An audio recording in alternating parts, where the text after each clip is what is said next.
Shalom, Horas. Perkenalkan, nama saya Dedi Doris Pardede, calon guru penggerak Angkatan 11 Kabupaten Tapanuli Utara. Pada video ini saya akan membagikan aksi nyata diseminasi budaya positif di lingkungan kerja saya di SMP Negeri 5 Kota. Bapak Ibu, terima kasih saya ucapkan kepada Bapak Ibu, Bapak Kepala Sekolah, Bapak Wakil Kepala Sekolah, Bapak Ibu dan Bapak staf pegawai yang telah bersedia mengikuti seminar aksi nyata dari diseminasi budaya positif. Bapak Ibu, ini merupakan salah satu rangkaian kegiatan yang harus kami lakukan di program pendidikan guru penggerak. Seperti Bapak Ibu tahu, saya calon guru penggerak Angkatan 11 Kabupaten Tapanuli Utara. Jadi sebelum kegiatan ini dibuka, kita akan mendengarkan arahan dari Bapak Kepala Sekolah. Kepada Bapak akan berikan waktu.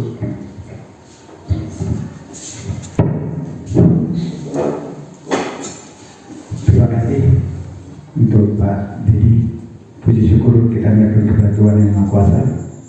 Kita masih diberi kesehatan sampai pagi ini, bisa mengikuti kegiatan yang dilaksanakan oleh salah satu calon penggerak, guru penggerak dari sekolah kita, Bapak Dedi Pardede SPD. Bapak dan Ibu guru SMP 5 yang saya hormati, ini adalah salah satu kegiatan dari peserta guru penggerak Angkatan 11 yang tadi sudah disampaikan. Ini berupa sering kita di sini bagaimana dan apa yang mereka dapat selama pendidikan guru penggerak itu mau disampaikan sama kita. Yang jelas pasti banyak gunanya untuk kita. Mari kita dukung, mari kita ikuti dengan bagus, dan kita beri semangat yang kuat untuk calon guru penggerak dari sekolah kita. Maka sekali lagi, mari kita ikuti dengan bagus. Kami Bapak Guru SMP 5 Kota sangat mendukung Pak Dedi Pardede dalam program kegiatan guru penggerak. Sekian, terima kasih.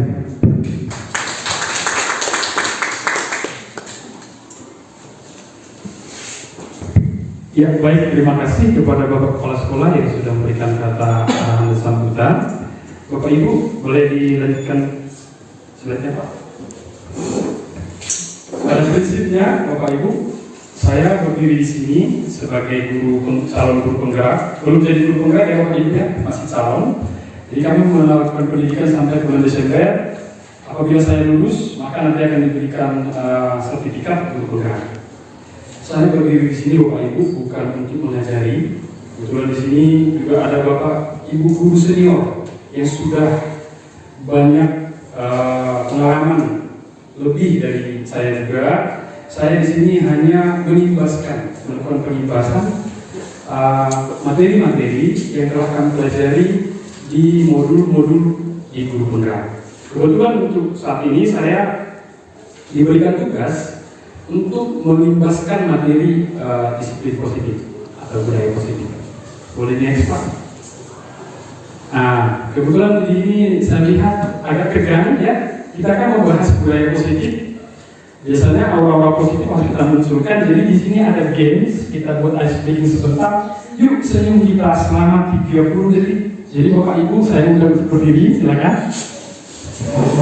Mungkin boleh Bapak Esra kesini dulu sebentar Pak. Biar ada pasangan Bapak Kepala Sekolah. Jadi Bapak berpasangan di sini. Ibu Besa berpasangan dengan Ibu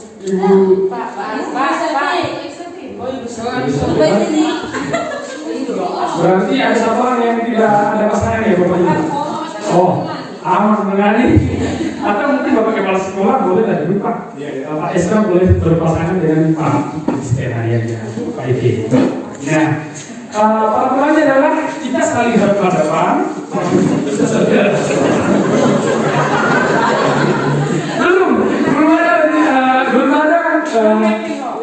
Belum ada perintah untuk tertawa, ya. Kita hanya untuk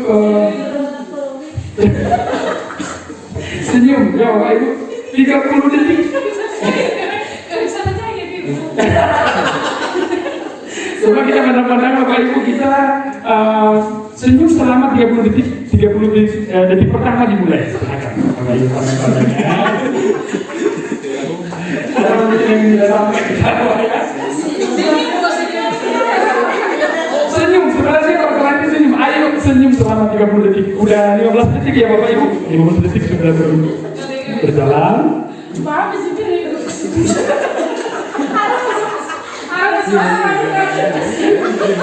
Oke, waktunya habis. Tepuk tangan untuk kita Bapak Ibu. Ya, Bapak Ibu silakan duduk. Ya. Kelihatan ya, sudah lebih senyum ya, sudah lebih positif Bapak Ibu. Berarti kita sudah bisa melanjut ke materi selanjutnya. Silakan Pak. Nah, sebelum kita mulai diseminasi atau seminar ini, kita mau melakukan kesepakatan dulu, forum diseminasi. Hal-hal apa yang mau kita sepakati Bapak Ibu dalam kegiatan ini? Sebagai bahan pemantik, mungkin di slide-nya ada menghargai siapapun. Ya, maksudnya selama diseminasi ini kita menghargai siapapun, boleh. Menjadi pendengar yang baik. Ada tambahan Bapak Ibu? Kita kayak menyepakati kesepakatan apa yang mau kita lakukan dalam kegiatan seminar ini. Boleh Bapak ditambahin, Bapak? Misalnya jangan tidak boleh merokok, ya? Bisa? Bisa Pak?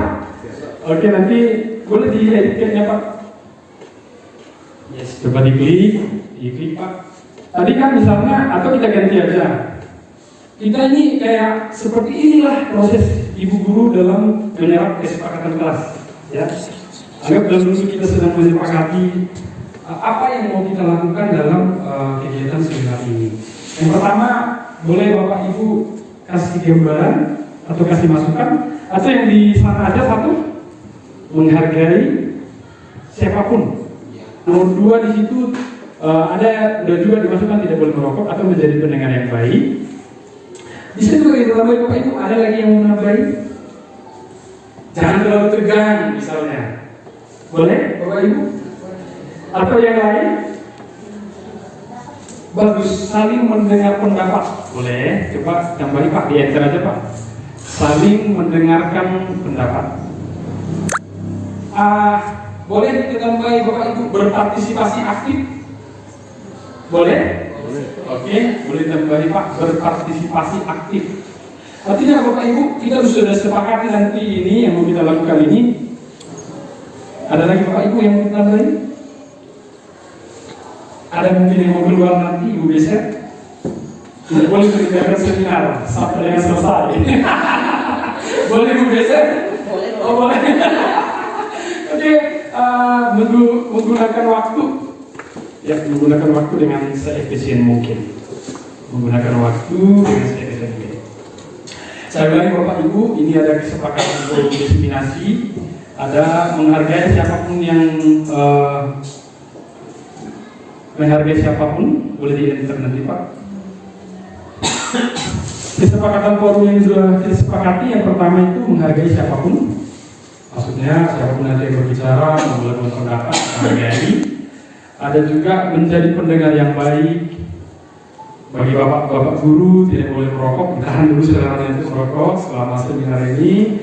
Saling mendengarkan pendapat, ini juga penting.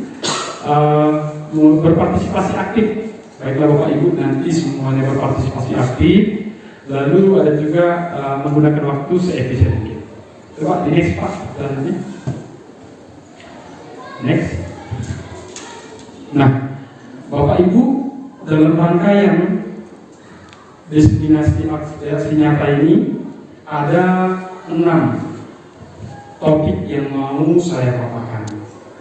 Dalam hal ini kebetulan karena saya sendiri sebagai guru penggerak di sekolah ini, calon guru penggeraknya, sehingga saya yang harus menjelaskan ke 6-6-nya.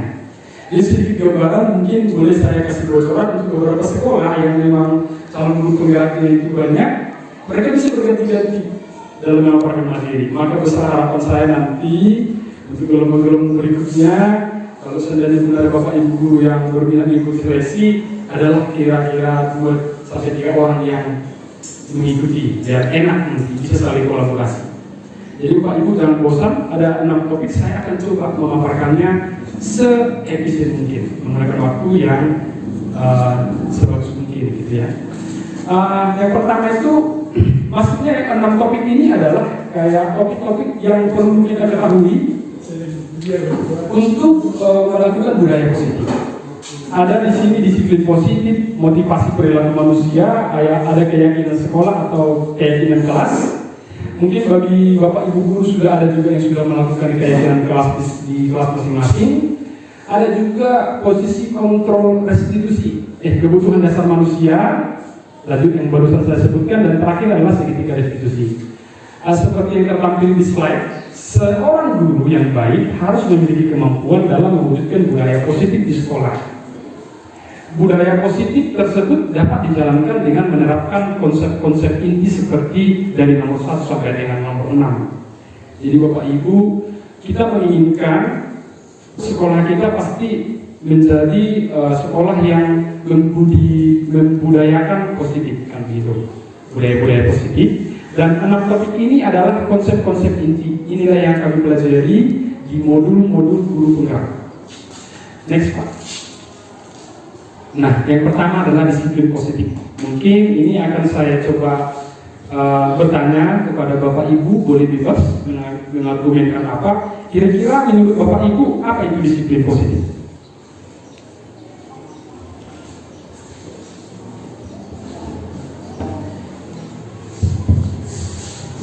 Bebas Bapak Ibu mengargumenkan bahasa. Nggak usah googling, nggak usah. Yes, ada? Silakan Ibu Elis. Menurut saya, disiplin positif itu adalah mampu menaati peraturan yang sudah ditetapkan. Itu menurut saya.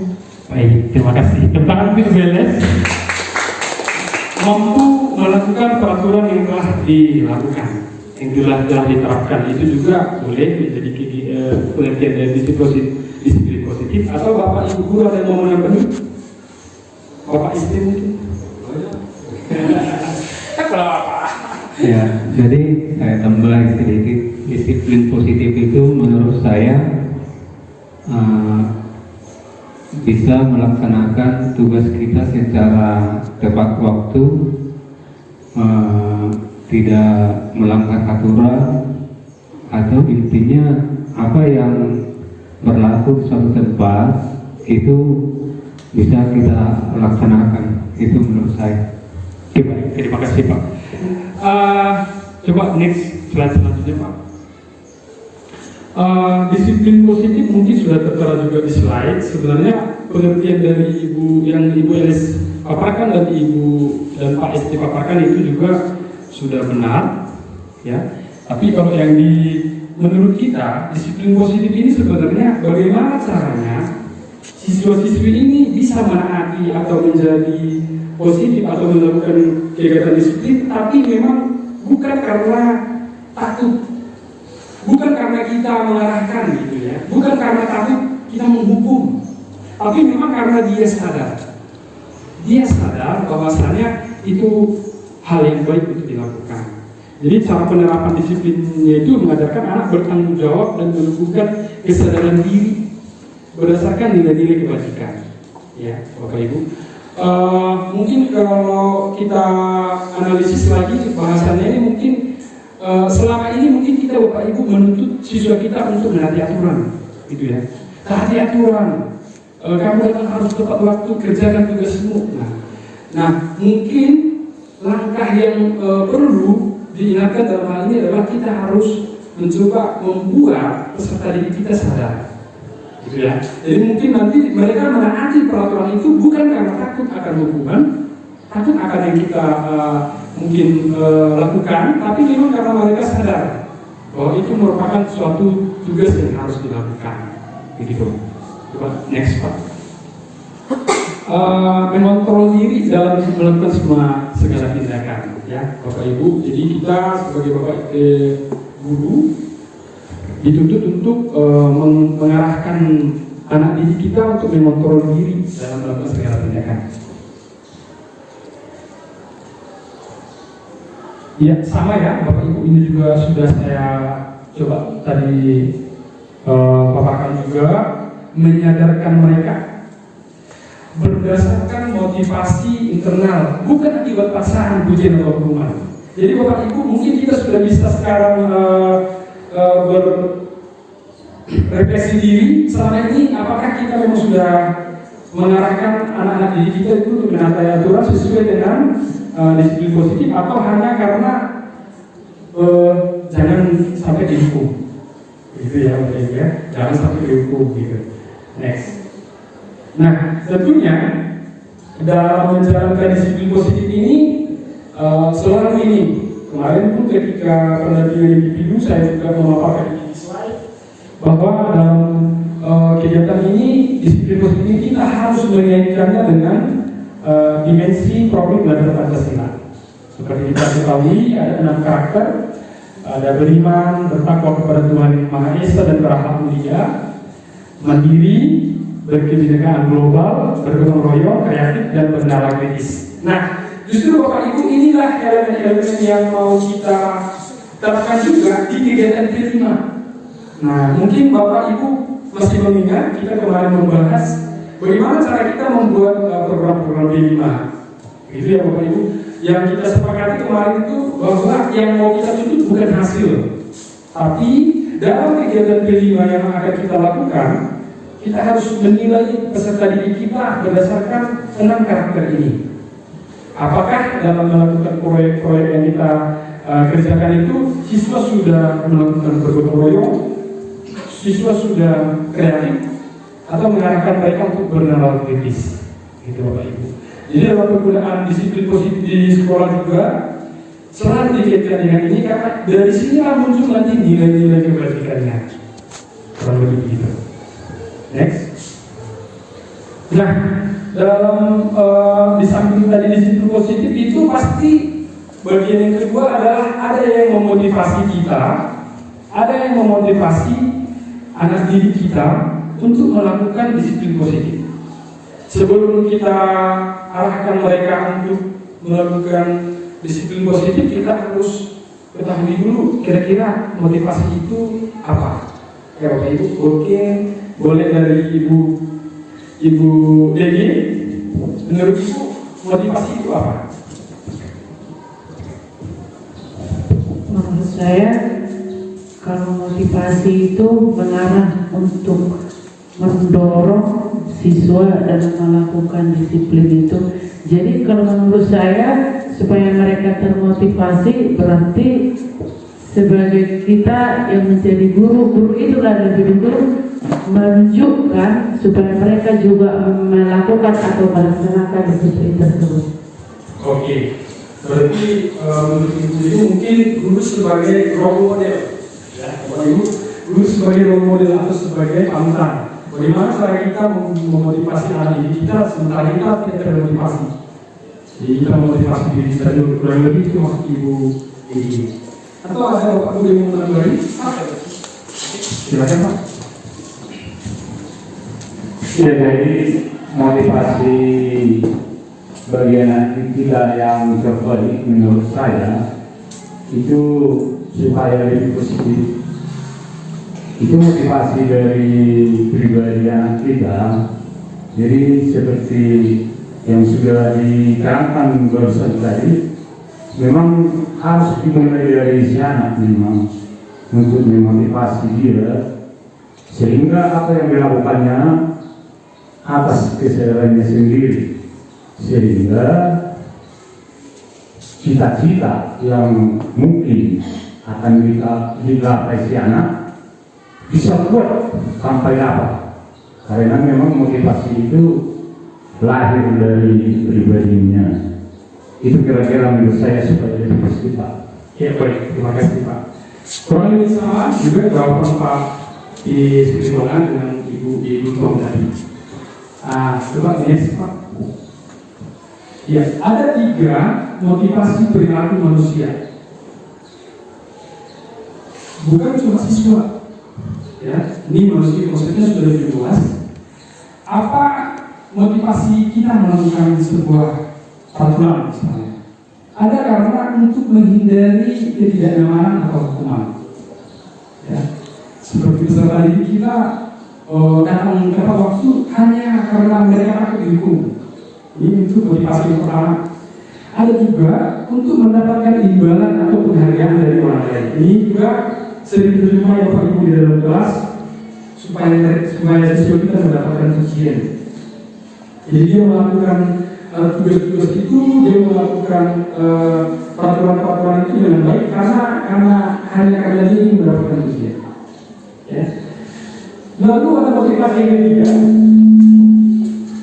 Saya rasa inilah motivasi yang paling bagus, yang paling positif dari ketiga motivasi yang terpampang di dalam layar, yaitu untuk menjadi orang yang menghargai diri sendiri dengan nilai-nilai yang mereka percaya.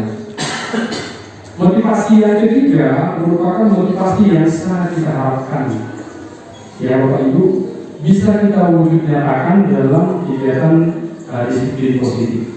Bagaimana cara kita mengarahkan siswa kita menghargai dirinya sendiri dengan nilai-nilai yang mereka percaya. Misalnya, kalau kamu terlambat, kamu tidak mendapatkan tidak bisa mengikuti apel pagi dengan baik dengan teman-temanmu, kamu tidak bisa menikmati momen beribadah di barisan, mendapatkan arahan dari Bapak Ibu guru. Nah, kembali seperti itu. Kita lebih mengarahkan siswa kita untuk menghargai dirinya sendiri. Ya, Bapak Ibu. Next Pak. Bagian yang ketiga, keyakinan sekolah atau keyakinan kelas. Tadi kita sudah membahas disiplin positif. Kita sudah membahas motivasinya untuk melakukan disiplin positif. Jadi yang berikutnya ini adalah keyakinan sekolah atau keyakinan kelas. Ada menjadi ibu guru juga tadi atau minggu ini yang sudah sharing juga sedang melakukan aksi nyata. Ya, sedang melakukan aksi nyata yang topiknya tentang keyakinan kelas ini. Mungkin Bapak Ibu guru pun sudah lebih paham, tapi kita boleh berbagi informasi juga, saling sharing kita. Sebenarnya keyakinan sekolah atau keyakinan kelas ini tujuannya apa? Jadi gambaran umumnya adalah yang selama ini kita lakukan di sekolah adalah kita yang membuat peraturan. Misalnya, kerjakan tugasmu, kamu harus hadir tepat waktu, kamu tidak boleh mengerjakan tugasmu di sekolah, kamu harus mengerjakan tugasmu di rumah, kamu harus mengampuni bukumu, kamu harus ibadah, misalnya. Ya. Tapi dalam hal ini untuk keyakinan sekolah atau keyakinan kelas, bukan kita yang membuat peraturan, bukan kita yang membuat kesepakatan itu. Jadi kita mengarahkan siswa-siswi kita untuk membuat sebuah argumen, peraturan-peraturan apa yang mau dilakukan. Jadi mereka yang membuat peraturan itu, mereka yang menyepakati, lalu tugas kita adalah melihat apakah mereka melakukan kesepakatan kelas itu dengan baik. Itu dia. Jadi konsepnya adalah Bapak Ibu, kita tidak hanya membuat peraturan lagi, tapi mengarahkan mereka membuat peraturan sendiri, lalu memantau apakah mereka bisa melakukan kesepakatan kelas itu dengan baik. Ya, kurang lebih seperti itu mungkin penelitian topik yang ketiga. Next Pak. Ini juga boleh Bapak Ibu lihat peran guru mewujudkan keyakinan kelas itu adanya kesepakatan antara guru dan murid. Bukan cuma guru saja, tapi disepakati antara guru dan murid. Yang berikutnya, Pak, ini juga keyakinan kelas ini harus hal-hal yang mudah dipahami, mudah diingat, mudah dilakukan. Gitu. Misalnya saling bekerja sama, keyakinan kelasnya saling bekerja sama, itu gampang diingat dan mudah dilakukan. Berikutnya Pak. Ini ada contoh-contoh keyakinan kelas yang sudah mungkin banyak juga bertebaran di Google, Bapak Ibu, seperti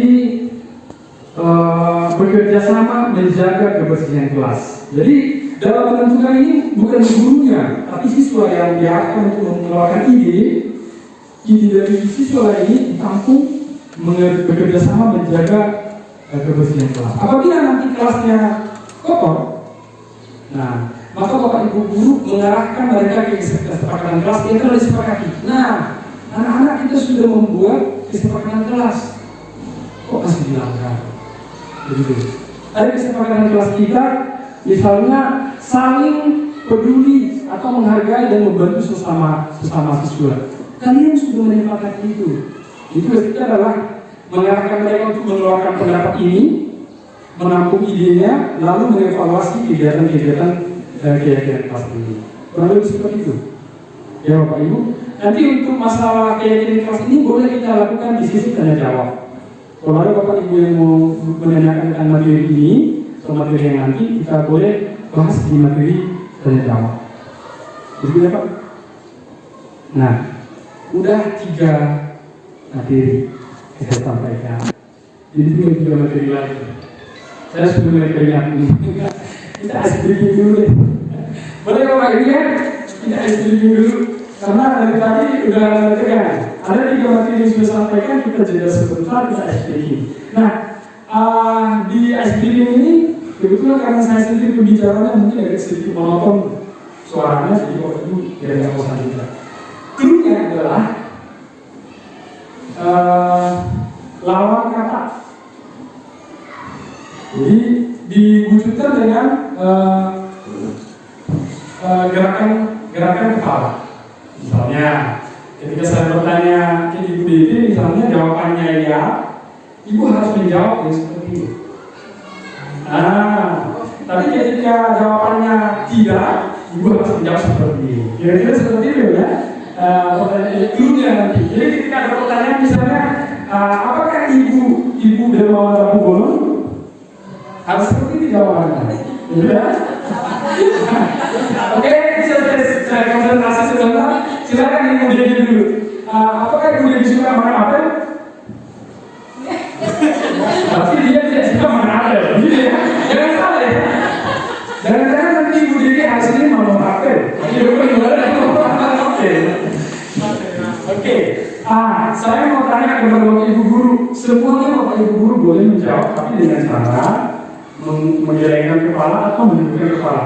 Tadi dulunya adalah jika Bapak Ibu menyetujui atau mengucapkan kata ya, Bapak Ibu harus menundukkan kepala seperti ini. Pertanyaan pertama, apakah Bapak Ibu bosan dengan kegiatan seminar ini? Berarti bosan ya? Berarti bosan ini?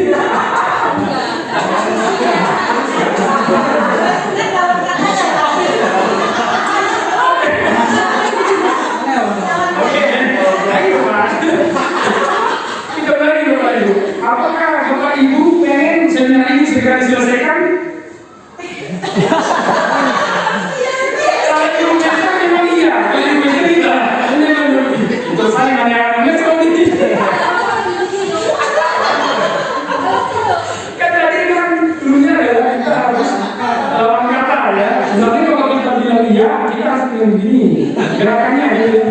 Oke, saya tanya Ibu sekarang, Ibu sekarang yang tadi agresif sekali. Ibu, apakah Ibu merasa nyaman mengikuti seminar ini? Jadi memang pengen takut ya? Tidak, ya padahal tadi dulunya adalah berarti kita bisa simpulkan Ibu senangnya juga nyaman dengan seminar ini. Terima kasih untuk jawab Ibu. Yes. Kita lanjut materi ya Pak? Yes, ini materi yang keempat, kebutuhan dasar manusia. Tadi yang pertama tadi disiplin positif, yang kedua tadi motivasi, kita harus tahu motivasi anak didik kita. Yang ketiga tadi keyakinan kelas, kita sudah sepakati. Lalu yang keempat kita lihat kebutuhan dasar manusia. Sebelum kita menerapkan disiplin positif, kita harus tahu dulu sebenarnya kebutuhan dasarnya ini apa. Ya. Dalam hal ini konsepnya luas Bapak Ibu. Kita nggak hanya melihat sebagai siswa, gitu. Kita harus coba lihat kira-kira kebutuhan dasar apa yang perlu dipenuhi setiap manusia. Bukan cuma guru, bukan cuma siswa, tapi manusia. Ketika seorang murid melakukan suatu perbuatan yang bertentangan dengan nilai-nilai kebajikan atau melanggar peraturan, hal itu sebenarnya dikarenakan mereka gagal memenuhi kebutuhan dasar mereka. Contoh nyata, misalnya si John dari kelas 7C selalu berulang. Jangan-jangan ada kebutuhan dasar si John yang tidak terpenuhi di rumah.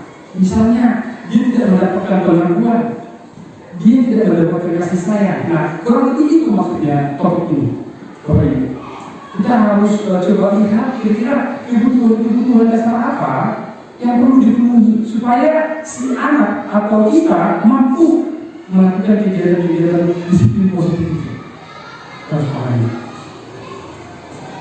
Ada 5 kebutuhan dasar manusia. Yang pertama itu mungkin bertahan hidup.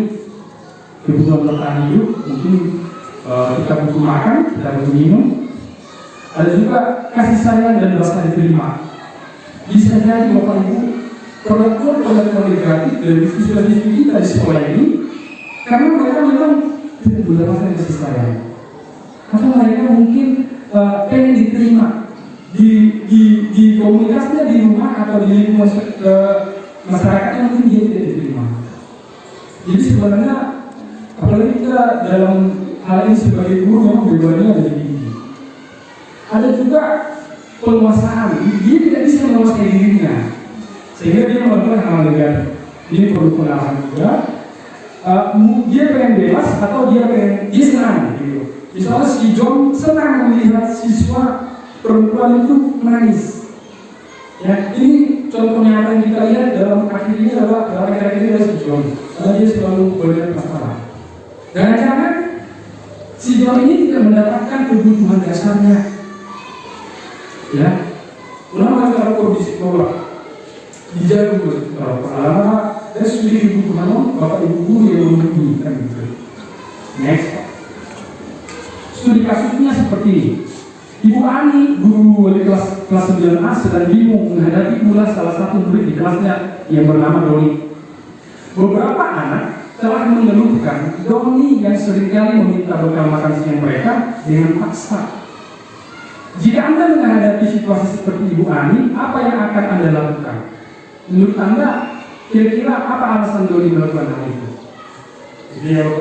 Jadi dari kasus ini sebenarnya ada beberapa pendapat yang membuat kita yakin bahwa si Doni kebutuhannya banyak yang tidak terpenuhi. Ya. Boleh Bapak Ibu jangan langsung bosan juga, bukan tugas saya juga, harusnya memang tugas guru BK dalam hal ini atau wali kelas dan seperti itu maksudnya Bapak Ibu. Jadi kita coba secara luas menanggapi kasus ini. Kira-kira apa kebutuhan Doni yang tidak terpenuhi sehingga dia selalu berulah? Ya, seringkali meminta bekal makan siang temannya dengan pas. Ya, coba kita lanjut. Bisa saja alasan yang pertama itu dia karena ia lapar dan orang tuanya tidak membawakannya bekal makan siang. Ini kebutuhan pasti yang tidak dipenuhi adalah kebutuhan bertahan hidup. Anggota juga orang tua datang dari berbagai kebenaran terjadi, pasti juga meminta paksa dari kawannya. Itulah misalnya alasan kenapa Doni melakukan tindakan negatif itu. Gitu ya, kebutuhan yang tidak dipenuhi adalah kebutuhan bertahan hidup. Atau juga ada alasan berikut. Alasannya mungkin karena dia merasa senang temannya jadi memperhatikan dia. Bisa jadi dia tidak mendapatkan perhatian di rumah. Jadi atau dipaksa orang-orang melalui juga asal dapat perhatian juga. Orang itu seperti itu. Dalam hal ini dia tidak mendapatkan kebutuhan kasih sayang dan rasa diterima. Bisa jadi tujuannya adalah supaya gurunya tahu, lalu gurunya memberikan ke orang tuanya, lalu orang tuanya pun akan memperhatikan dia. Ini beberapa bagian-bagian penting yang perlu juga kita bukan paham ya Bapak Ibu, karena Bapak Ibu saya yakin Bapak Ibu sudah paham, hanya sekedar mereview ya Bapak Ibu. Atau juga ada alasan yang ketiga, karena temannya jadi takut dengan dia dan menurut dia menjadi jadi penguasa. Dia mendapatkan validasi, mendapatkan pengakuan menjadi siswa paling berkuasa, sehingga kebutuhan dasar yang tidak terpenuhi dalam hal ini adalah kekuasaan. Dari kasus itu juga hanya satu kasus bisa kita tarik beberapa kebutuhan yang tidak dipenuhi. Ada juga alasan yang keempat, dia merasa bosan. Bisa jadi dia merasa bosan dengan bekal makanan yang dibawakan ibunya. Dalam hal ini kebutuhan yang tidak dapat dia dipenuhi dari dia adalah kebebasan, ya Bapak Ibu. Atau juga yang terakhir, karena ia iseng saja dan ingin menikmati ekspresi wajah teman-teman yang kesal. Ini berarti dia kesenangan. Seperti yang tadi saya coba paparkan, mungkin si John kelas 7C dalam selalu berulang itu jangan-jangan dia iseng aja, tapi dia juga mendapatkan kesenangan. Dia senang melihat temannya menangis, seperti itu. Ya. Jadi ini kebutuhan-kebutuhan dasar yang kita kaitkan juga dalam kehidupan di sekolah. Tapi memang gambaran umumnya tadi ada 5 kebutuhan dasar itu. Pasti kebutuhan dasar ini harus terpenuhi supaya disiplin positif itu bisa terjadi. Itu ya, Bapak Ibu. Kita harus sepakati bahwa memang kita harus jamin kebutuhan dasar ini terpenuhi supaya disiplin positif itu bisa berlangsung. Next. Lalu materi yang kelima. Tinggal 2 materi lagi, Bapak Ibu. Apa-apa. 2 materi lagi, Bapak Ibu. Ada posisi kontrol restitusi. Dalam modul-modul guru penggerak selalu diarahkan bahwa guru jangan menghukum. Sebaiknya guru jangan menghukum. Walaupun sebenarnya waktu itu mungkin lihat saya dalam walaupun saya tahu menjadi guru penggerak, saya pun masih melakukannya. Gitu ya Bapak Ibu. Ada beberapa bagian mungkin nanti kita bisa bahas di sesi tanya jawab. Kenapa Bapak masih melakukan tindakan penghukuman padahal sudah melakukan posisi kontrol restitusi? Ya, jadi ada beberapa siswa Bapak Ibu yang memang harus dihukum. Ada. Jadi memang gambaran luasnya adalah kita diarahkan memang nanti sebaiknya jangan dihukum, tapi memang melihat tergantung peserta didik juga, kurang lebih seperti itu. Next. Nah, ini ada 5 posisi kontrol restitusi. Boleh Bapak Ibu lihat di slide dan boleh Bapak Ibu lihat kira-kira selama ini kita ada di bagian mana? Ya. Ada sebagai penghukum, ada guru sebagai pembuat merasa bersalah, ada guru sebagai teman, ya. Ada juga guru sebagai pemantau, ada juga guru sebagai manajer. Maksudnya dalam menerapkan disiplin positif ada 5 posisi kontrol restitusi yang sering Bapak Ibu guru lakukan. Mungkin Bapak Ibu sudah menyimpan jawaban di pikiran sendiri. Kira-kira Bapak Ibu sering melakukan yang mana? Coba saya mau tanya Ibu SP. Guru sebagai teman. Oke, ada yang boleh mungkin menambahkan pendapat? Ibu Pak itu mungkin selama ini yang jujur ya Bapak Ibu tidak ada yang mempengaruhi ini ya Pak. Oke Pak, jadi menurut saya dalam 5 posisi kontrol restitusi ini saya mungkin kelima-limanya Pak. Ya, karena saya juga mau menghukum siswa.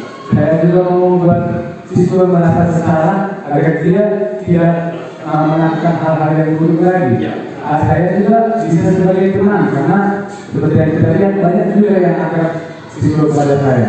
Ada juga saya sebagai pemantau, ya saya juga memantau siswa dan manajer juga memanajer pembelajaran dalam kelas. Menurut saya yang berikut ini memang harus dikuasai dulu kalau menurut saya sudah menjadi dengan baik. Terima kasih. Oke, mungkin ada Bapak Ibu bilang dulu Pak Edi, atau ada Bapak Ibu yang mau menambahi? Ibu Besa, tadi menambahkan Ibu. Dalam kegiatan Ibu sehari-hari, boleh Ibu paparkan dari 5 posisi kontrol restitusi ini, Ibu lebih dominan menggunakan mana? Oke, ya. Kalau dari 5 posisi kontrol restitusi memang sudah dilakukan kelima-limanya, tapi yang paling sering ya saya lakukan itu yang poin nomor 1 sama 2. Oke, jujur sekali ya. Coba tangan dulu Ibu Besa. Oke, boleh ditambahkan. Kalau saya sebagai nomor satu Pak, sebagai guru pendukung, karena menurut saya harus seperti itulah cara mendukung siswa supaya efektif bermanfaat saya. Ya, terima kasih Pak S. Juliana. Bapak Ibu, kita tidak menggurui. Dalam hal ini saya tidak menggurui. Saya hanya memberikan pengimbasan bahwa sebenarnya dalam kehidupan kita sehari-hari itu sebagai guru ada 5 posisi kontrol restitusi yang memang sering kita lakukan. Bapak Ibu mungkin boleh melihat dari urutannya, memang dia semakin ke bawah, dia semakin positif. Jadi sebenarnya saya tidak menyalahkan Pak ED menggunakan posisi kontrol kelima-limanya. Ya, saya tidak menyalahkan Pak SPB Tona menggunakan hanya nomor 1 saja. Jadi sebenarnya tuntutan dari disiplin positif itu nanti kita melihat metode posisi kontrol yang mana yang cocok kepada peserta didiknya, begitu. Tapi memang Bapak Ibu harus kita tahu bahwa sebenarnya posisi kontrol yang diharapkan adalah sebagaimana dia. Ya, posisi kontrol yang diharapkan yang harus dimiliki guru harus sebagai manajer, bukan pembunuh, bukan pembuat asal bersalah. Biasanya pembuat asal bersalah ini lebih bicara ke ibu guru. Sungguh, bapak guru lagi, lalu dia. Gitu kan? Bapak sesali kan, masih besar kan. Sungguh, aku, sama aku, gitu ya, bapak ibu. Iya kan? Ayah kan tuh berbulan itu terus hari ini sampai dia apa? Umur itu. Nah, ini membuat asal bersalah. Ya. Next. Ada beberapa kalimat-kalimat mungkin boleh kita lihat di slide atau boleh saya bacakan karena yang terlihat dari belakang. Kira-kira kalimat-kalimat manakah yang condong ke dalam posisi kontrol itu? Misalnya untuk penghukum, kita menghakimi, menuntut, menyakiti, menyindir. Ya. Ada juga kalau kamu tidak melakukannya, awas ya, rasakan. Misalnya itu ya, guru sebagai penghukum. Ada juga pembuat salah. Kamu seharusnya sudah tahu, ibu lelah sekali mengatakan, ibu stres, capek. Jadi kita memaksa siswa kita kayak merasa bersalah dia. Gitu. Ada juga sebagai teman, ayolah lakukanlah jadi bapak dan beliau mau menjadi kewenangannya yang berdasarkan kamu. Aku di kelas harga itu sebagai teman ya, Bapak Ibu. Ada juga sebagai pemantau. Kalau sebagai pemantauan misalnya murid meletakkan guru apa ya? Lebih ke mengawasi dia tapi bukan mendukung, memantau, mengamati boleh begitu. Lalu manajer, kalau ini dia atau guru menyadarkan siswa maksudnya kan meletakkan dirinya sebagai individu yang positif dalam dunia berkelas. Bagaimana caranya si siswa bisa berbagi keadaan? Ini tidak hukum, Bapak Ibu. Jadi kita mengajak siswa untuk berpikir sendiri kira-kira tindakan mana yang lebih bagus. Ini posisi kontrol, makanya dibilang posisi kontrol manajer ini yang paling diharapkan dominan dimiliki oleh Bapak Ibu. Walaupun memang dalam pelaksanaannya mungkin tergantung si peserta ini. Misalnya mau keluarga siswa meninggal mungkin prediksi kita ya prediksilah dulu. Walaupun belum kita terapkan, lagi kita terapkan dulu, bisa jadi ini lebih sulit. Gitu. Tapi kita coba dulu memposisikan diri kita sebagai manajer. Di antara kelima posisi kontrol tersebut sebenarnya seorang guru menggunakan posisi kontrol sebagai manajer. Tadi sudah jelaskan juga Bapak Ibu. Nah, posisi kontrol restitusi sebagai manajer, guru dapat berbuat sesuatu bersama murid, mempersilahkan murid bertanggung jawab dan mendukung murid agar dapat menemukan solusi. Kurang lebih seperti itu. Jadi kita tidak menunggu, kita tidak membuat dia merasa bersalah, tapi kita ajak dia untuk bertanggung jawab dan menemukan solusinya sendiri menurut versi dia. Begitu. Selain itu, posisi manajer mengacu pada restitusi yang dapat menjadikan murid sebagai manajer bagi diri sendiri, sehingga dapat tercipta identitas positif pada diri murid. Lanjut, materi yang terakhir, segitiga restitusi. Jadi kan kita jadi bertanya-tanya, jadi sebenarnya Matikan dulu Pak, jadi saya dulu. dalam menyelesaikan sebuah permasalahan itu lalu bagaimana langkahnya sebenarnya? Tadi kan seperti itu nggak boleh atau tidak dianjurkan, ya. Jadi sebenarnya bagaimana langkah-langkah dalam menyelesaikan masalah yang kita hadapi supaya disiplin positif itu tercipta? Tujuan awal dari semua materi-materi yang saya sampaikan ini adalah mengarahkan budaya-budaya positif tercipta di sekolah. Lalu langkah bagaimana supaya kita tidak menghukum, kita tidak membuat dia merasa bersalah, kita tidak sebagai teman, atau tidak cuma memantau, tapi kita sebagai manajer. Jadi apa langkah yang kita lakukan? Kita lakukan itu dengan segitiga restitusi. Namanya segitiga ada 3 sisi, berarti ada 3 dimensi, ada 3 cara yang mau kita lakukan. Yang pertama itu adalah menstabilkan identitas. Yang kedua adalah validasi tindakan yang salah. Yang ketiga adalah menanyakan keyakinan. Bapak Ibu, jujur saja saya sudah melakukan ini beberapa kali dalam menyelesaikan permasalahan di daerah murid. Tapi memang tetap pada konteksnya bahwa tidak ke semua murid kita berhasil melakukan ini. Gitu. Tapi memang dengan saya melakukan ini karena sebenarnya dulu saya ketika ada masalah langsung saya menghukum tanpa tahu, tanpa stabilitas identitas, tanpa validasi tindakan yang salah, tanpa menanyakan keyakinan. Nah, untuk langkah-langkah ini nanti boleh Bapak Ibu kita tonton video itu. Saya kebetulan sudah membuat juga di sekolah ini, walaupun berupa skenario. Hanya sebagai bahan referensi saja. Baik Pak. Untuk menstabilkan identitas dilakukan berdasarkan prinsip bahwa membuat kesalahan adalah bagian dari proses pembelajaran yang nantinya akan menggeser identitas gagal ke arah identitas sukses. Jadi kalau misalnya Pak, kita menjadi mahasiswa yang salah, kita harus coba berbunyi dia. Jadi belum mengalami kesalahan. Ada jangan mengharap produksi serta. Jadi bukan. Sudah ada dalam kesalahan. Nah, bisa kita termasuk bahasa, cuma dia pak dan segala macam. Saya juga mengaku ini Bapak. Jadi tindakan yang pertama dari segi restitusi adalah menstabilkan identitas. Stabilkan dulu identitas siswanya. Nyaman dulu dia. Asal itu benar cerita. Stabilkan dulu dengan cara menurut kesalahan ada siswa sedikit. Kalau ini seperti itu. Nanti kalimat-kalimat menstabilkan identitas juga akan muncul di PowerPoint. Nanti juga saya susun juga. Yang kedua, misalnya kalimat itu bisa seperti ini. Berbuat salah itu hal yang manusiawi. Tidak ada manusia yang sempurna. Kita pasti bisa menyelesaikan permasalahan ini. Atau bisa seperti ini. Saya tidak tertarik untuk mencari siapa yang benar atau siapa yang salah. Tapi kita menyelesaikan masalah ini.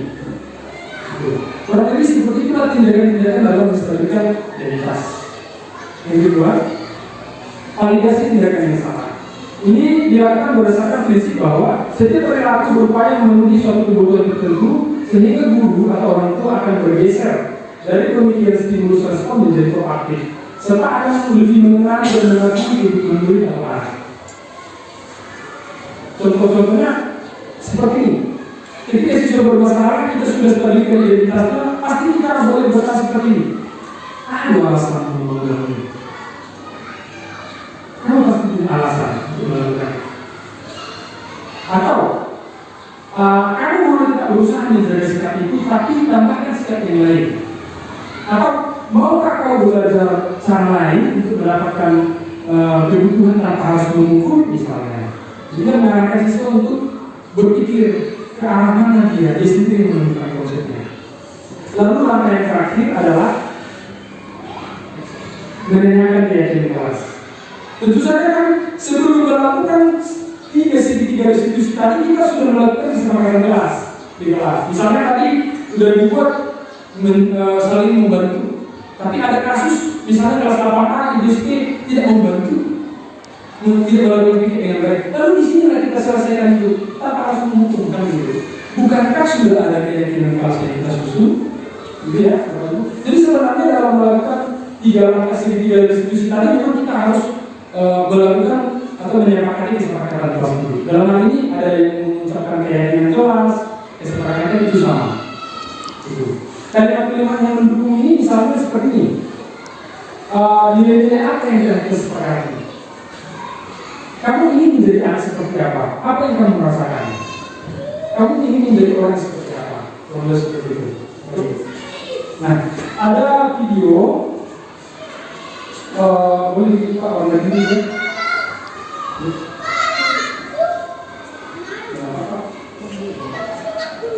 Coba ada video yang telah coba saya lakukan, tapi ini juga yang diterima. Bapak Ibu, ini bukan kegiatan yang telah terjadi, tapi adalah kayak kami disuruh membuat skenario kira-kira bagaimana cara menyelesaikan sebuah masalah tanpa menghukum menggunakan 3 segitiga restitusi. Jadi ada 2 kasus yang telah kami coba lakukan, Pak. Bapak Ibu, mungkin Bapak Ibu gak melihat ini karena saya lakukan ini kemarin setelah pembelajaran selesai. Bapak Ibu sudah tahu. Ya, boleh Bapak Ibu kita menonton dan kita komentari nanti kira-kira langkah tersebut kira-kira bisa nggak kita lakukan. Silakan.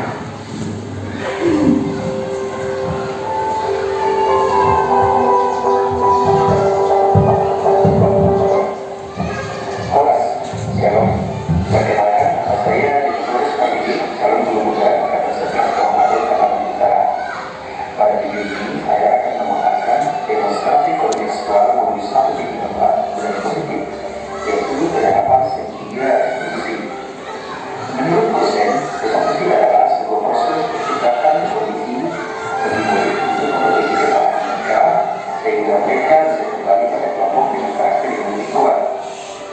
Restitusi bukan untuk menembus kesalahan. Restitusi adalah sebuah tawaran dan bukan paksaan. Restitusi fokus pada restitusi. Langkah-langkah pada penerapan segitiga restitusi yaitu menentukan identitas, validasi tindakan salah, dan menanyakan keyakinan. Berikut ini merupakan praktik penerapan restitusi untuk menanamkan disiplin positif pada murid. Adapun contoh penilaian pada video ini menggunakan analitik dan kejadian atau kasus merupakan settingan sebagai referensi penerapan restitusi. Selamat menyaksikan.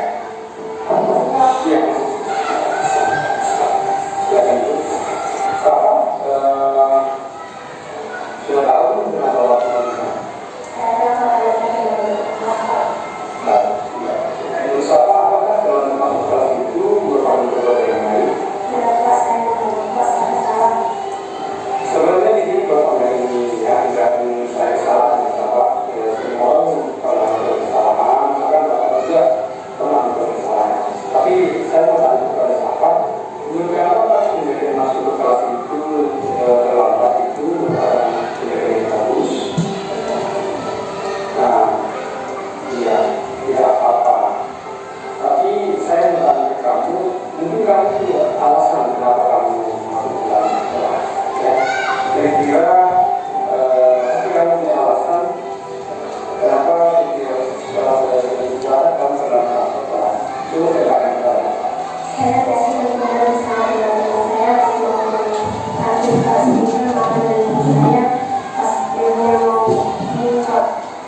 Oh gitu, memang berkait dengan Bapak di sini ya. Kamu pasti sangat berbeda. Apakah ada solusi yang bisa kamu lakukan agar kamu bisa tetap bermain, kamu bisa pergi ke kantin, tapi kamu tidak terlalu masuk ke dalam. Mereka saya waktu saya yang tidak. Bagus. Kira-kira mereka program melakukan. Menjadi suka saya kan kemudian saya sudah sekolah juga. Iya. Berhubung dengan perbedaan yang langsung siapa? Kira-kira dengan kelas apa yang berbeda dengan kondisi saat ini? Meskipun belum ada lagi. Iya, nah sekarang selanjutnya kedepannya siapa ingin jadi mana di mana? Saya ingin mengatakan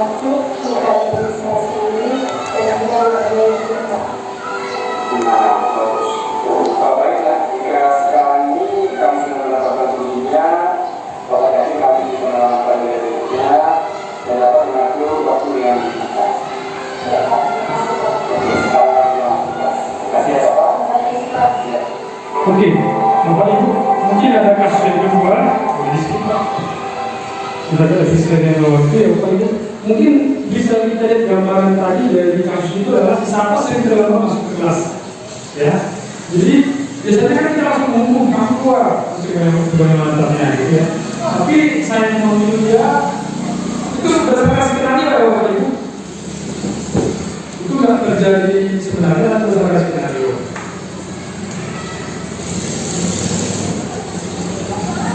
Oke, boleh dijeda sebentar nggak Bapak? Dijeda. Tentang si Saka mungkin tadi dia selalu masuk kelas. Nah, selalu masuk kelas, tapi saya buat tindakan dalam menyelesaikan menggunakan segitiga. Yang pertama tadi saya sampaikan di kita bahwa semua siswa atau semua orang melakukan kesalahan. Ya, bahkan saya pun melakukan kesalahan. Tapi yang kedua, kamu pasti punya alasan kenapa kamu melakukan itu. Nah, satu tadi dari jujur bahwa dia selalu lupa waktu, karena dia selalu kantin dan sebagainya. Tapi yang ketiga itu adalah kita kaitkan dengan keyakinan kelas. Keyakinan kelas mana yang kamu melanggar di sisi waktu? Oke. Lalu kita arahkan dia supaya dia boleh melakukannya dengan baik. Ya, sesuai dengan kesepakatan kelas. Bapak Ibu, ada tadi 6 topik yang sudah saya paparkan. Ke-6 topik ini langkah atau poin-poin yang harus dilakukan untuk menerapkan budaya positif. Yang pertama tadi disiplin positif, motivasinya yang kita ketahui ada 3 tadi, motivasi perilaku manusia, ada juga keyakinan sekolah atau keyakinan kelas, ada juga kebutuhan dasar, ada juga posisi kontrol sampai ke segitiga restitusi. Jadi tadi seperti yang Bu saya katakan, restitusi bukan hukuman, Bapak Ibu, jadi tidak dihukum. Lanjut. Nah, demikian yang bisa saya sampaikan kegiatan ini. Saya berharap harus ada yang Bapak Ibu yang bertanya. Ada beberapa pertanyaan mungkin menurut Bapak Ibu kita harus coba selesaikan. Saya harapkan ada Bapak Ibu coba kita mau bertanya silakan. Silakan Pak.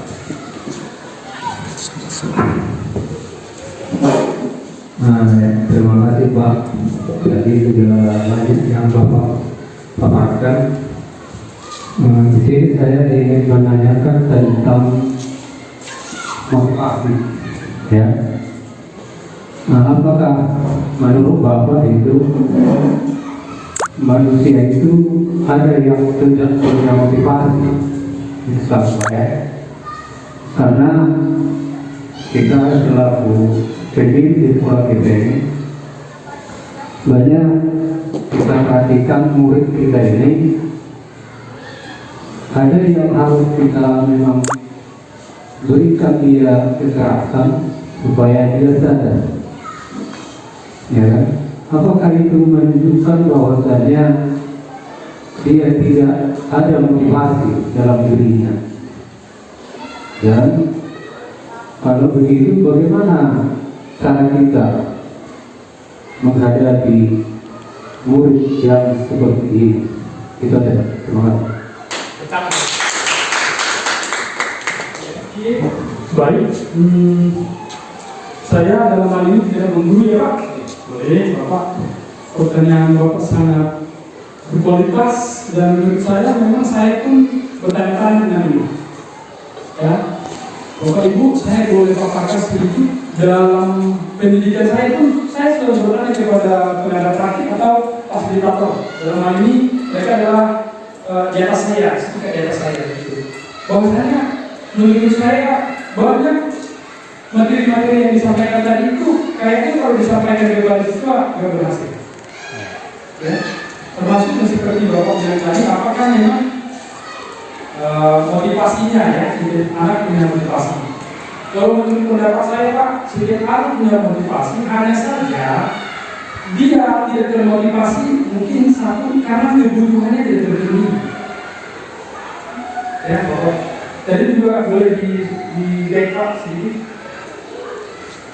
di slide sebelumnya. Bisa saja Pak kebutuhan dasarnya dia yang tidak terpenuhi. Kenapa dia menjadi siswa yang tidak termotivasi? Nah, sebenarnya bukan karena kita juga dalam mencukupkan kebutuhannya di lingkungan sekolah. Nah, mungkin jawabannya Pak, ya kita sebagai guru harus peka juga melihat kebutuhan mana yang sebenarnya dipenuhi sehingga kita melihat kesannya si anak ini tidak punya tempat. Gitu. Ada lagi, Bapak Ibu? Ya silakan Pak. Lebih baik saya mau bertanya Pak, tapi sebelum bertanya saya mau memberikan ini dulu Pak, menceritakan sedikit pengalaman saya waktu magang, waktu kuliah. Jadi kalau perkuliahan di UNINET Pak, sejak angkatan 2016 itu tidak ada lagi namanya PTL Pak. Jadi ada namanya 3, yaitu badan 1, badan 2, badan 3. Jadi kita adalah sekolah, semester 2, semester 4, dan semester 6. Jadi ketika magang ini Pak, saya ada di 3 sekolah yang berbeda. Magang 1 saya di SMP Paguyuban 2 Medan, magang 2 saya di SMP Negeri 27 Medan, magang 3 saya di SMA Sutomo 1 Pak. Nah, jadi 3 sekolah itu merupakan siswa yang betul-betul beda alhamdulillah. Budaya-budaya negatif itu saya tanam Pak. Budaya-budaya negatif yang nantinya kita mau cari solusi bagaimana menghadapi budaya negatif ini. Kalau di SMP Paguyuban ini Pak, saya lihat di situ memang semuanya orang Batak semua. Orang Batak karena ada sebagian yang ingat keras, gitu ya, keras, memang keras. Dan bahkan di sini sering sekali siswa yang sudah badannya sudah besar melawan guru bahkan sampai dengan fisik juga. Nah, ada juga di SMP Negeri 27 Medan ini yang budaya negatifnya di situ sering dilakukan dengan MKS yang karena ada sekolah tetangga di situ. Sampai madrasah ada yang namanya kalau di sekolah madrasah MKS ada sedikit sedikit. Oke, jadi yang ketiga saya di Sutomo Medan. Kalau di sini memang otaknya kita sudah tahu bagaimana. Kalau di Sutomo Medan ini Pak, memang luar biasa otak-otaknya ini. Kalau dari segi akademis luar biasa mereka. Tapi di sini saya lihat ada sifat negatif siswa. Mereka seperti mau kan seperti mereka guru. Apalagi kebetulan kami di situ masih posisinya sebagai mahasiswa. Itulah nama kamu. Cuma sama malu berkata, oh, isi mereka kita putar adalah, oh, mungkin seperti itu prinsipnya Pak. Nah, jadi bagaimana kita yang seperti yang dimana tadi Pak, guru sebagai manajer, kita harus duduk sebagai manajer. Bagaimana kita menyikapi ketiga kasus ini, budaya negatif di 3 sekolah ini Pak? Bagaimana kita menyikapi ini supaya kita bisa sebagai manajer tidak dengan menghukum, tidak dengan mengontrol saja, tidak dengan ahli. Itu pertanyaan saya Pak. Terima kasih. Oke, baik.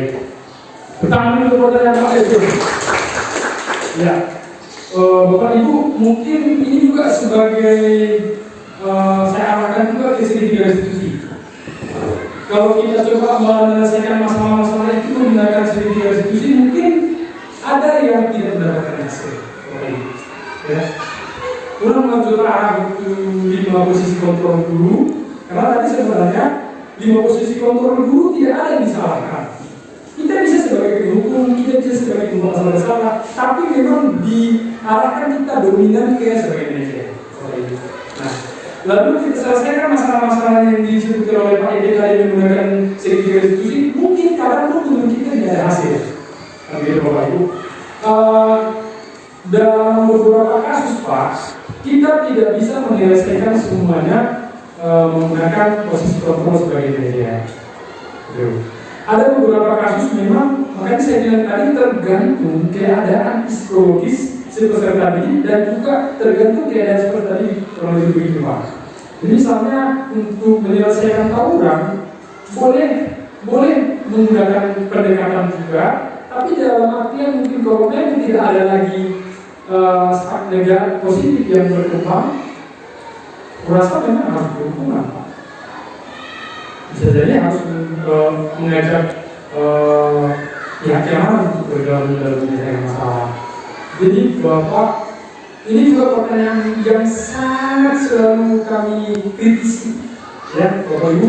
Kami juga selalu kritisi bahwasanya di lapangan nggak segampang itu ya Bapak Ibu. Di lapangan nggak segampang itu. Apalagi fasilitator kami misalnya tidak di bagian pendidikan. Dia tidak di bagian pendidikan. Jadi dia tidak tahu sebenarnya semua itu yang terjadi di lapangan sebenarnya. Jadi kami kadang bilang, kamu doang, materi doang. Tapi Bapak Ibu harus kita akui memang bakat itu keras. Jadi sebenarnya bahwa kita berpikir tadi maju sebagai bentuk dana membutuhkan suku kita, tapi memang untuk menangani emosi orang Batak harus keras. Jadi mungkin Bapak Ibu, saya juga pernah bercerita tentang guru-guru yang melakukan PPG misalnya di daerah Jawa, ini beda cerita Bapak Ibu. Ya, jadi memang pendidikan karakter di daerah Jawa memang berbeda. Saya tidak bilang bahwa mereka lebih bagus, tapi yang berbeda. Budaya mereka dalam hal menanggapi sebuah masalah pun berbeda. Bukan saya bilang suku mereka lebih bagus, tapi itu yang terjadi di lapangan. Makanya ini menjadi materi umum yang mau diumumkan, atau maksudnya harus dijadikan sebagai satu kesatuan. Jangan cuma di daerah itu aja. Tapi memang harus kita akui, bahkan pelajaran saya juga bilang itu bahwa Batak itu keras, sehingga tindakan-tindakan yang menurut kita itu lama dulu akan tidak benar membuat dampak yang positif. Tapi Bapak Ibu, mari kita coba dulu. Mari kita coba dulu. Mungkin di sini Ibu LS sebagai wali kelas 9 paling banyak nanti menjumpai masalah-masalah ini. Siapa tahu Ibu dengan mendekati mereka, dengan menggunakan memposisikan diri Ibu sebagai manajer buat mendukung atau menerapkan sertifikat institusi, kan kita bisa tahu alasan-alasan si anak itu apa. Yang lebih itu ya Bapak Ibu, yang itu bisa sampaikan apa. Oke, ada lagi Bapak Ibu? Pas? Belajarnya? Cukup. Baiklah Bapak Ibu, demikianlah pemaparan diskriminasi aksi nyata budaya positif yang bisa saya sampaikan. Seperti yang saya ucapkan di awal, saya tidak menggurui. Saya hanya melakukan pengimbasan ya Bapak Ibu. Mudah-mudahan apa yang telah saya bahas tadi bisa memberikan pengaruh positif di kehidupan kita masing-masing. Bapak Ibu boleh saling komentari juga nanti, misalnya dalam pelaksanaannya pun saya mungkin gagal. Bapak Ibu, jangan sungkan-sungkan untuk memberikan anggapan ke saya misalnya dalam melakukannya. Tapi seperti kita sepakati tadi bahwa materi-materi yang tadi memang seharusnya kita lakukan dengan baik. Tapi apabila telah kita lakukan dan tidak berhasil, mungkin kita harus kembali ke model lama. Kesimpulan kita tadi juga budaya Batak itu keras. Ada beberapa siswa memang yang harus dikeraskan. Itu yang bisa saya sampaikan, Bapak Ibu.